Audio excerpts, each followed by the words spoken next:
This is a quick walkthrough for climbing Shavano and Tabeguache Peak via the Angel of Shavano and snowboarding or glissading down in the spring. First, my plan was to get to the standard Shavano, and I'm just going to say Tab from now on, standard trailhead, but that was thwarted by this large drift on a switchback not far into Blank's Cabin Road. I backtracked and took road 250 instead and was pleasantly surprised with the road condition.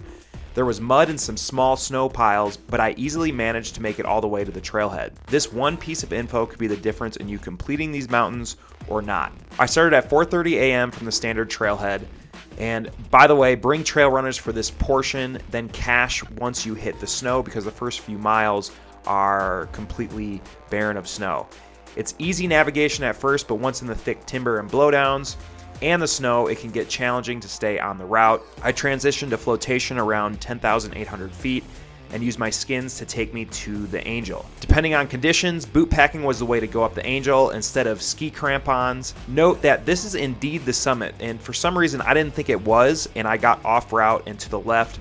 So aim straight for it and a little bit to the right. Post-holing in the spring is a real thing, so be aware of that. It was incredibly tiring for me on the ascent. At the summit of Shav, you'll look over and see Tab less than a mile away, but after climbing almost 5,000 feet with a snowboard on your back, it looks like forever. I dropped as much weight as I could at the top of the summit, left it there, and then made my way on the ridge.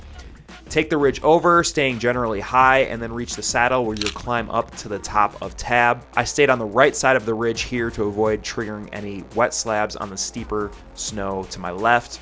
Turn around and then retrace the ridge all the way back to Shav. Now, I wouldn't recommend snowboarding from the top of the summit as there's too many sharks, so walk your board down several hundred feet until you find a line that you want. From here, it was good skiing all the way to where I originally transitioned to skins at 10,800 feet, and I think I took around the center part of the Angel.